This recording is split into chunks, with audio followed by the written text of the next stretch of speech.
नया बावर्ची और बहू की मजेदार कहानी। कमला देवी एक सख्त मिजाज और पुराने ख्यालों वाली औरत थी। हर बात में नुक्स निकालना तो जैसे उनकी आदत में शुमार था। वही उनकी बहू श्रेया पढ़ी लिखी और कामकाजी लड़की थी। सुबह उठते ही वो दौड़ते भागते रसोई में जाती, जल्दी जल्दी नाश्ता बनाती, सास को खाना खिलाती और टिफिन पैक करके तेजी से ऑफिस निकल जाती। लेकिन फिर भी कोई दिन ऐसा नहीं जाता था जिस दिन इन सास बहू के बीच चिक चिक ना होती। उफ, टाइम नहीं बचता, नाश्ता भी बनाना है, दोपहर के लिए लंच भी, फिर ऑफिस निकलूं, कहीं देर ना हो जाए। तभी चूल्हे पर एक तरफ रोटी जल जाती है और किचन से धुआं उठने लगता है। ओ बहू, फिर से रोटी जला दी क्या? हर रोज यही तमाशा है। मम्मी जी, टाइम थोड़ा कम था आज, मैं जल्दी में थी। टाइम कम था तो क्या घर वाले भूखे रहे? और सब्जी में नमक डाला भी है या आज भी भूल गई? डाला है मम्मी जी, आप टेस्ट तो कीजिए। मुझे टेस्ट करने की जरूरत नहीं, देखते ही पता चल रहा है कि खाना कितना स्वादिष्ट है। ये सुन श्रेया की आंखों में पानी आ जाता है, लेकिन वो कुछ नहीं कहती। बगल के कमरे में विजय तैयार होते हुए सास बहू की रोज की बहस सुन रहा है। हर रोज यही लड़ाई, न माँ समझती है न श्रेया चुप रहती है। इसके बाद विजय किचन में आता है। बस करो माँ, और तुम भी श्रेया, मुझे ये रोज रोज की किचन की जंग नहीं सुननी। ऑफिस जाने से पहले ही सिर फटने लगता है। अच्छा, अब तू भी बीवी का पक्ष लेगा? मैंने कब कुछ कहा मम्मी जी, मैं तो बस कोशिश कर रही हूँ सब मैनेज करने की। बस करो श्रेया, बात को खत्म करो दोनों। तंग आ गया हूं मैं रोज रोज के झगड़ों से। सच कहूं तो मेरा मन करता है कि सब कुछ छोड़ छाड़ के कहीं चला जाऊं जहां शांति हो। ये कहते हुए विजय गुस्से में ऑफिस चला जाता है। अगली सुबह घर के अंदर कुछ अलग ही हलचल थी। आज ना तो रसोई से जले हुए पराठों की महक आ रही थी और ना ही श्रेया के बर्तन पटकने की आवाज। इतने में श्रेया किचन की जगह अपने कमरे से बाहर आती है, जिसे कमला देवी देख के हैरान रह जाती है। ओहो, इतना सज धज के कहा, और अभी तक तुम फैशन कर रही हो, तो खाना कौन बनाएगा? आज भूखा मारने का इरादा है क्या? नहीं मम्मी जी, नाश्ता तो बन गया है, अभी लाती हूँ। ये सुन के कमला देवी हैरान रह जाती है। इतने में श्रेया नाश्ता लिए आती है। पराठे, आलू गोभी, पालक की सब्जी और ऊपर से गर्मा गर्म गाजर का हलवा। ये देख कमला देवी की आंखें फटी की फटी रह जाती हैं। इतना सारा खाना? आज ऑफिस नहीं जाना था क्या? जाना है, लेकिन आज टाइम पे सब हो गया। और ये सब खाकर तो देखिए, मजा ना आए तो कहिएगा। तुझसे स्वाद की उम्मीद करना तो जैसे ऊंट से दूध निकालना। लेकिन चल, देखते हैं आज कौन सा नया एक्सपेरिमेंट किया है। कमला देवी जैसे ही पहला निवाला मुंह में डालती है, उनकी आंखें चमकने लगती है। अरे, ये तो वाकई बहुत स्वादिष्ट है। क्यों मम्मी जी, मजा आया ना? सच सच बता, बाहर से ऑर्डर किया है ना? तेरे हाथ का स्वाद तो ये बिल्कुल नहीं है। सही पकड़ी है मम्मी जी, ये खाना मैंने नहीं, इन्होंने बनाया है। श्रेया हाथ से दरवाजे की तरफ इशारा करती है, जहां से एक आदमी जूस का ट्रे लेके कमरे में आ रहा था।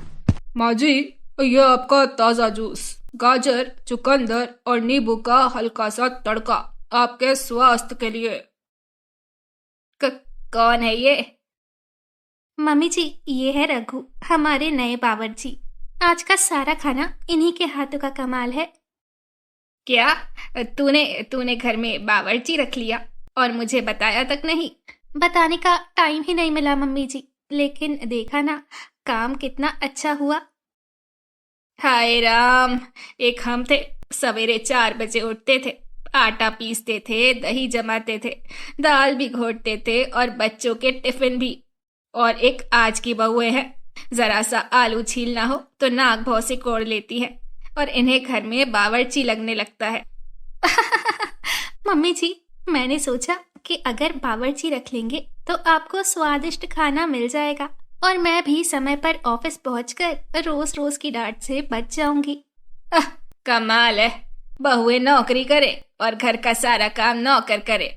वाह हरी नई पीढ़ी।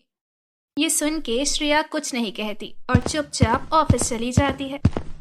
अब तक एक हफ्ता बीत चुका था। रघु की बनाई चटपटी सब्जियां, दही बड़े और हलवे की खुशबू पूरे घर को महका रही थी। लेकिन फिर भी कमला देवी को ये नया बावर्ची एक आंख नहीं भाता था। वो हर दिन रघु को डांटने का कोई ना कोई बहाना ढूंढ ही लेती थी। कभी कभी खाने में नमक ज्यादा बता देती, कभी सब्जी में कोई नुक्स निकालती, तो कभी खाने में ज्यादा तेल पड़ जाने पर बहस करती। एक सुबह, अरे बहू देख, इसने तो आलू की सब्जी में हींग नहीं डाला। अब पेट खराब हुआ ना किसी का तो तू संभाल लेना। अरे मम्मी जी, हींग तो डली है और आज सबने 2-2 रोटी एक्स्ट्रा खाई है। उफ, ये आजकल की बहुएं बिना मेहनत के खाना मिल जाए तो तारीफ करते नहीं थकती। जिसने असली जायका चखा हो वो ही जान सकता है कि कौन सा खाना स्वादिष्ट है और कौन सा नहीं। कई हफ्ते बीत जाते हैं, लेकिन कमला देवी हमेशा की तरह अब भी सोचती रहती है कि आखिर क्या किया जाए कि ये बावर्ची घर छोड़ के चला जाए। तभी उनके दिमाग में एक तरकीब आती है और वो जोर जोर से चिल्लाने लगती है। अरे कोई है? अरे बहू जल्दी आ, मेरी सोने की अंगूठी अलमारी से गायब है। क्या अंगूठी गायब? मम्मी जी, आपने कहीं रख तो नहीं थी? नहीं बहू, मैं सब समझती हूँ। ये काम उसी बावर्ची का है। जब से वो आया है घर से चीजें गायब होने लगी हैं। नहीं माँ जी, मैं कसम खाता हूँ, मैंने कुछ नहीं किया। हाय राम, कैसा जमाना आ गया है। एक तो चोरी, ऊपर से सीना जोरी। ऐसी हरकतें करते तुम्हें शर्म नहीं आई रघु? मम्मी जी, आप शांत हो जाइए। रघु बिना सबूत के दोषी नहीं ठहराया जा सकता। मैं खुद उसके सामान की तलाशी ले लेती हूँ। तुम्हें क्या लगता है बहू, ये रघु इतना बेवकूफ है कि अंगूठी अपने सामान में रखेगा? ये अब तक उसको बेच चुका होगा। देखो, मुझे अब कुछ नहीं सुनना। अब या तो ये रघु घर रहेगा या मैं। ये सुन के सब हैरान रह जाते हैं। फिर रघु कहता है, माँ जी, ये आपका घर है, आप यहाँ से कहाँ जाएंगी? मैं ही चला जाता हूँ। इसके बाद रघु घर से चला जाता है और रसोई की जिम्मेदारी फिर से श्रेया के कंधों पर आ जाती है। सुबह 6 बजे उठकर खाना, फिर ऑफिस जाना, शाम को लौटकर डिनर बनाना और माँ जी के ताने सुनना, फिर से यही उसका रूटीन बन गया था। अरे बहू, क्या ये आलू है या पत्थर? उबालना भी नहीं आता? हमारे जमाने में तो 5 लोगों का खाना 30 मिनट में बन जाता था। ये सुन के श्रेया कुछ नहीं बोलती। अब ज्यादातर वो चुप रहने लगी थी, जैसे कि हालात से समझौता कर लिया हो। लेकिन धीरे धीरे आंखों के नीचे काले घेरे और थकान अब उसके चेहरे पर दिखने लगी थी। एक सुबह श्रेया अपनी नींद अधूरी छोड़कर किचन में रोटियां बेल रही थी। विजय ऑफिस की फाइल ढूंढ रहा था और कमला देवी अखबार पलट रही थी। तभी अचानक रसोई से बर्तन गिरने की जोरदार आवाज आई।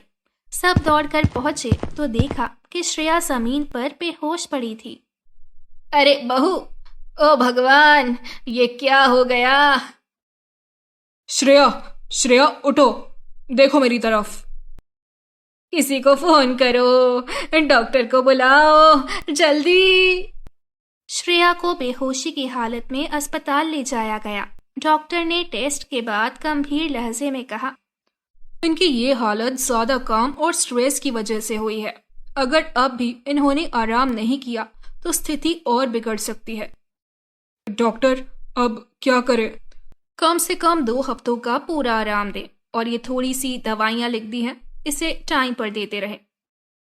दवा लेके सभी घर आ जाते हैं। उस दिन के बाद रसोई की जिम्मेदारी कमला देवी पर आ गई थी। सुबह उठकर आटा गूंथना, सब्जी काटना, चाय बनाना, फिर बर्तन धोना। पहले दिन ही कमला देवी का माथा ठनक गया। हे भगवान, इतना सब कुछ कैसे करती थी ये लड़की रोज? बेटा विजय, जा उस रघु को ढूंढ ला। उससे कह देना कि इस घर की रसोई फिर से उसका इंतजार कर रही है। और हाँ, अपनी माँ की तरफ से माफी भी मांग लेना। ये सुन के विजय के साथ साथ श्रेया भी हैरान रह गई। सच माँ? हाँ बेटा, मुझे अब समझ आया है कि श्रेया एक बहू नहीं, घर की रीढ़ थी। बहू, तूने कभी कुछ नहीं कहा, लेकिन मैंने तुझ पर बहुत ज्यादा बोझ डाल दिया था। आज एक दिन काम करके मेरी अक्ल ठिकाने आ गई। माफ कर दे मुझे। अरे मम्मी जी, माफी मांग के शर्मिंदा मत कीजिए। मैं आपकी किसी भी बात को दिल पर नहीं लेती थी। अब बस तू जल्दी से ठीक हो जा, फिर हम सब साथ में मिल बांट कर घर का काम करेंगे। ये सुनकर सब बहुत खुश होते हैं और अब कमला देवी के घर हर सुबह नोक झोंक नहीं बल्कि हंसी मजाक गूंजने लगता है।